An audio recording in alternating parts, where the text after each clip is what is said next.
প্রতিবেশী দেশের সাথে সম্পর্ক স্থিতিশীল রাখতে চায় সরকার, জানালেন মির্জা ফখরুল। পুশিনের ঘটনা রোধে সীমান্তে নজরদারি জোরদারের তথ্য স্বরাষ্ট্রমন্ত্রীর।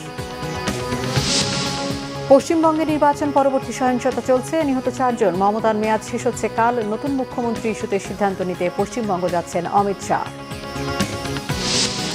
হাম ও উপসর্গে আরও 7 শিশুর মৃত্যু। বিভিন্ন জটিলতা নিয়ে হাসপাতালে রোগী বাড়ছে। আরও 15 লাখ ডোজ ভ্যাকসিন আনা হয়েছে।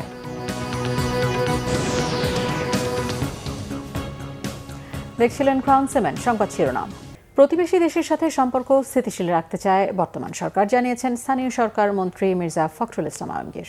বলেছেন, রোহিঙ্গা ইস্যু সমাধান ও বঙ্গোপসাগরের নিরাপত্তা নিয়ে সরকার কাজ করবে। সকালে রাজধানীতে একটি হোটেলে বিভিন্ন দেশ ও দাতা সংস্থার প্রতিনিধিদের সাথে মতবিনিময় শেষে সাংবাদিকদের এসব কথা বলেন তিনি। মির্জা ফখরুল বলেন, জ্বালানি খাতের সংকট মোকাবেলায় কাজ করছে সরকার। জ্বালানি সাশ্রয়ে গ্যাস উত্তোলনে 3 মাসের মধ্যে টেন্ডার প্রক্রিয়া শুরু করা হবে। তিনি বলেন, বিনিয়োগের পথে প্রধান বাধা সরকারি সংস্থাগুলোর ধীর গতি, যা কাটিয়ে উঠে দেশকে বিনিয়োগ বান্ধব করতে কাজ চলছে। রোহিঙ্গা ইস্যু সমাধানের পরিকল্পনাও তুলে ধরেন মির্জা ফখরুল ইসলাম আলমগীর।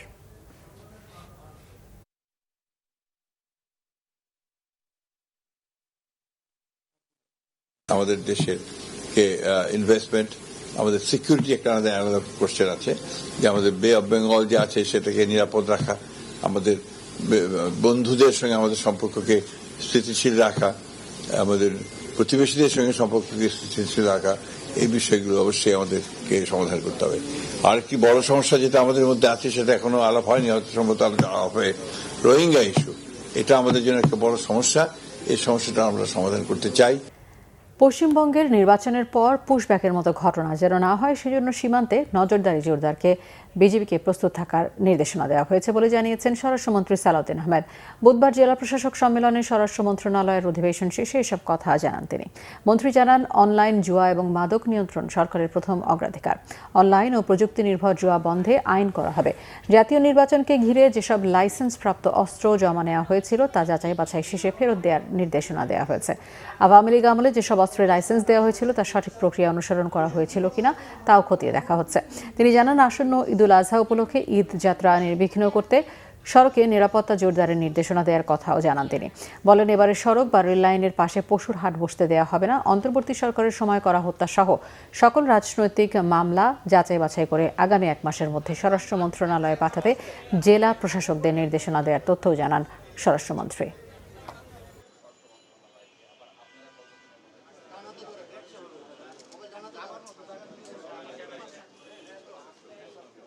আমাদের বর্ডার গার্ড বাহিনী বিজিবিকে আমরা নির্দেশ দিয়েছি যাতে বর্ডারগুলোতে তারা একটু অ্যালার্ট থাকে, কারণ সেই রকমের সম্ভাবনা দেখি না।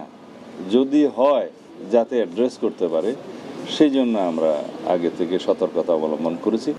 প্রধানমন্ত্রী তারেক রহমান আগামী 16 মে চাঁদপুর এবং 25 মে ফেনী যাবেন বলে জানিয়েছেন পানি সম্পদ মন্ত্রী মোহাম্মদ শহীদ উদ্দিন চৌধুরী অ্যানি।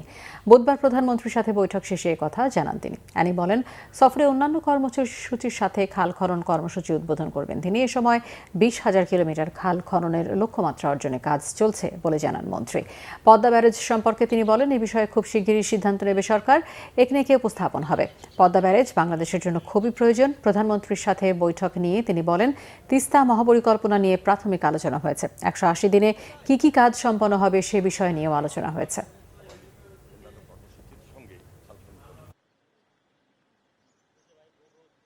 যেহেতু বর্ষাকাল প্রায় চলে এসেছে, হয়তো আমরা এই মে মাস পর্যন্ত এই কর্মসূচি কন্টিনিউ করতে পারবো।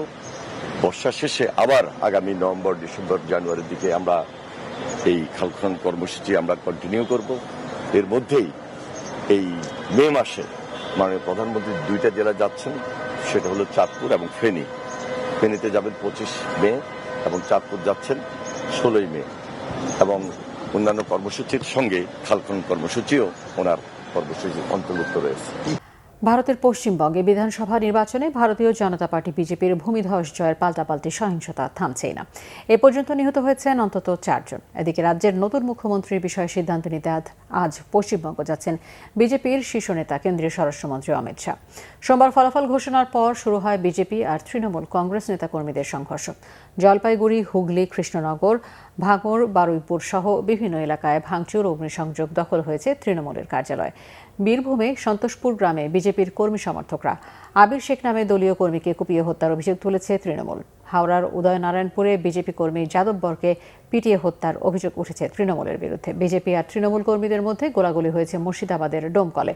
উত্তর 24 পরগনার একাধিক এলাকায় দুপক্ষের সংঘর্ষ আর গোলাগুলি হয়েছে। এ সময় গুলিবিদ্ধ হন ন্যাজাট থানার ওসি ভরত প্রসূন। গুলিতে আহত হয়েছে এক কনস্টেবল। সোমবার যাদবপুরে লেনিনের মূর্তিতে গেরুয়া আবির ছেটানোর পরদিন মুর্শিদাবাদের জিয়াগঞ্জে গুড়িয়ে দেওয়া হয়েছে লেনিনের আরও একটি আবক্ষ মূর্তি। মধ্য কলকাতায় নিউ মার্কেটের কাছে মাংসের দোকান ভাঙতে নেওয়া হয় বুলডোজার। এ সময় নীরব ভূমিকায় ছিল পুলিশ। এদিকে পশ্চিমবঙ্গে বিজেপির পরিষদীয় দলনেতা বাছাইয়ের দায়িত্ব পেয়েছেন অমিত শাহ। দলীয় বিজ্ঞপ্তিতে জানানো হয়েছে আজ সন্ধ্যায় পশ্চিমবঙ্গ সফরে গিয়ে একাধিক বৈঠক করবেন তিনি। অন্যদিকে আইন অনুযায়ী বিদায়ী মুখ্যমন্ত্রী মমতা বন্দ্যোপাধ্যায় পদত্যাগে না করলেও রাজ্যের বিধানসভার মেয়াদ শেষ হবে কাল বৃহস্পতিবার। হাম ও উপসর্গে 24 ঘন্টায় আরও 7 শিশুর মৃত্যু হয়েছে। নতুন করে শনাক্ত হয়েছে 1654 জন। এর মধ্যে ময়মনসিংহ, সিলেট ও রাজশাহীতে চিকিৎসাধীন অবস্থায় মারা গেছে 3 শিশু। 16 এপ্রিল কিশোরগঞ্জের করিমগঞ্জ থেকে 4.5 মাস বয়সী এক শিশুকে হামের উপসর্গ নিয়ে ময়মনসিংহ মেডিকেল কলেজ হাসপাতালে ভর্তি করা হয়।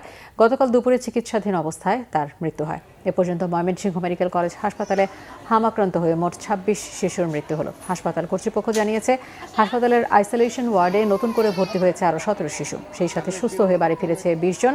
এদিকে হাম ও উপসর্গ নিয়ে রোগী বাড়ছে সিলেটে। গত 24 ঘন্টায় নতুন করে ল্যাবে 5 জনের হাম শনাক্ত হয়েছে। এমএজি ওসমানী মেডিকেল কলেজ হাসপাতালে চিকিৎসাধীন 8 মাস বয়সী এক শিশুর মৃত্যু হয়েছে। অন্যদিকে গত 24 ঘন্টায় চট্টগ্রাম জেলায় হামের উপসর্গ নিয়ে সরকারি বেসরকারি বিভিন্ন হাসপাতালে নতুন করে ভর্তি হয়েছে 32 শিশু। রাজশাহীতে মৃত্যু হয়েছে এক শিশুর। রাজধানীর হাসপাতালগুলোয় হাম ও উপসর্গে আক্রান্ত রোগীর সংখ্যা কিছুটা কমে এলেও হাম পরবর্তী বিভিন্ন জটিলতা নিয়ে হাসপাতালে আসছে শিশুরা। বেশিরভাগই গুরুতর অসুস্থ, বিশেষ করে হামের পর নিউমোনিয়া আক্রান্ত শিশুই বেশি পাওয়া যাচ্ছে। এদিকে স্বাস্থ্যমন্ত্রী জানিয়েছেন, দেশের বাইরে থেকে আরও 15 লাখ হামের ভ্যাকসিন আনা হয়েছে।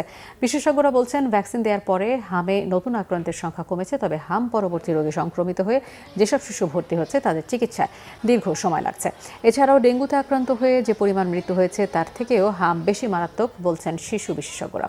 এদিকে মঙ্গলবারও হাম ও উপসর্গ নিয়ে মারা গেছে 6 জন। আর গত 15 মার্চ থেকে এ পর্যন্ত নিশ্চিত হামে মৃত্যু হয়েছে 54 জনের। একই সময়ে সন্দেহভাজন হামজনিত মৃত্যুর সংখ্যা 263 জন। সব মিলিয়ে গত 51 দিনে মৃত্যু বেড়ে দাঁড়িয়েছে 317 জনে। বাচ্চা আগে থেকে অনেকটা ভালো, প্রচন্ড শ্বাসকষ্ট ছিল। ঠান্ডা, জ্বর, নিউমোনিয়া থেকে এরকম হাম রোগে জটিলতা ভুগছিল। এই ছিল এখনকার মতো। পরের সংবাদ সন্ধ্যা 6টায়, এর আগে 5টায় রয়েছে নিউজ টপ 10 দেখার আমন্ত্রণ রইল। এছাড়া বাংলাদেশের সংবাদ সংশ্লিষ্ট অনুষ্ঠান দেখতে ভিজিট করুন www.bvnews24.com ও facebook.com/bangladeshi news এবং সাবস্ক্রাইব করুন youtube.com/bangladeshi news। ধন্যবাদ।